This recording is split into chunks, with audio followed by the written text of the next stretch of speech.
Drivers, listen up. You might want to check your mailbox for a ticket. Toledo police are expecting to increase their revenue with red light cameras like these.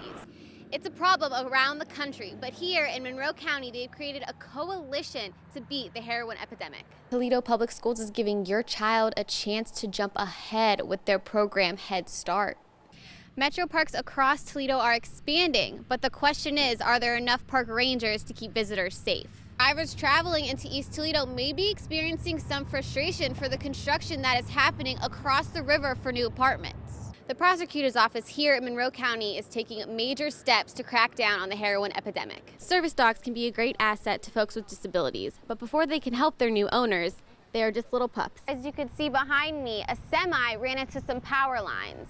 Now, ODOT tells me they are not sure when the road will be reopened, but for now it is closed. Not only does this online checkbook create transparency for neighbors, but also accountability. It's been only 2 weeks, and the Toledo police chief has already decided to suspend Dora. And let me tell you, people are not happy about it. It kicks off the start of the Ottawa County Fair, and as you can see behind me, there are many fun things for the family to enjoy with their fair food. With the United States in debt, here's how Youngstown State keeps their enrollment from increasing rather than decreasing. It's been only 2 weeks, and the Toledo police chief has already decided to suspend Dora, and let me tell you, people are not happy about it.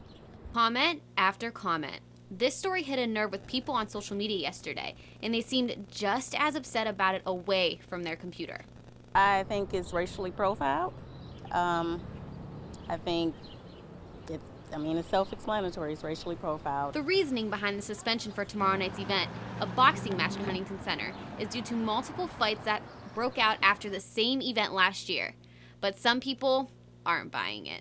I think if it was a event for another race, that it wouldn't be suspended. If it is going on for Mud Hens games and concerts, then I don't think that they should stop it just for boxing. Jenica Haroon, a former boxer, thinks that with or without the suspension, fights are not uncommon at boxing matches. For boxing, people are going to box. That's what boxing is. So this happened last year, and they just should be better prepared for this year. It would make a lot more sense if this was a year from now and they had problems with it during this event or during similar events, and they said, listen, we've tried this, we have to add some more restrictions, but 2 weeks in, I don't think you can have a good pulse of how it's playing out. And if it's for the safety of, the patrons, everything else, the bar owners, restaurant owners, I don't see, why not, but if it's any other reason beyond that, then, it's kind of a bad look, really, for the city. So. Staples to insurance. All money being spent through the city of Bowling Green is now right at your fingertips. Any department, so our Park and Recreation Department, for example, you could look and see what kind of expenditures they have in any kind of category. The state treasurer's office was the first to do this. And after the success, they wanted to expand. Not only does this online checkbook create transparency for neighbors, but also accountability. We're a public agency, and so all our information is public anyway. And so this is just a tool for people to be able to access that information a little more easily. You can filter the different options, and now, with Bowling Green's site being live, you can see their last 3 years of finances. Of the 4,000 public entities in Ohio, so far about 1/4 have made the switch. School districts, cities, municipalities, townships, counties, libraries, all have the opportunity to use the same interface so that the public, it's very common across all those areas. If you're curious about your city's finances, you can find the link on our WTOL news page. Reporting from Bowling Green, I'm Alexa DeVore. It's a problem around the country, but here in Monroe County, they've created a coalition to beat the heroin epidemic.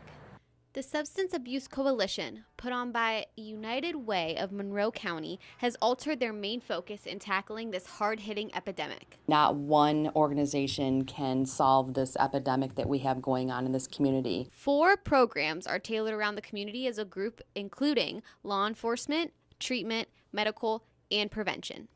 Our prevention aspect for our coalition really focuses on our youth and what we can do in working within the schools.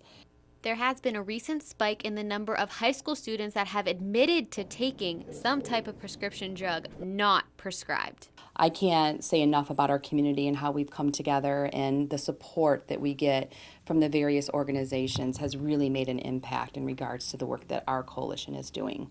There has been an improvement, but the state of Michigan has made Narcan, an overdose reversal drug, legal over the counter.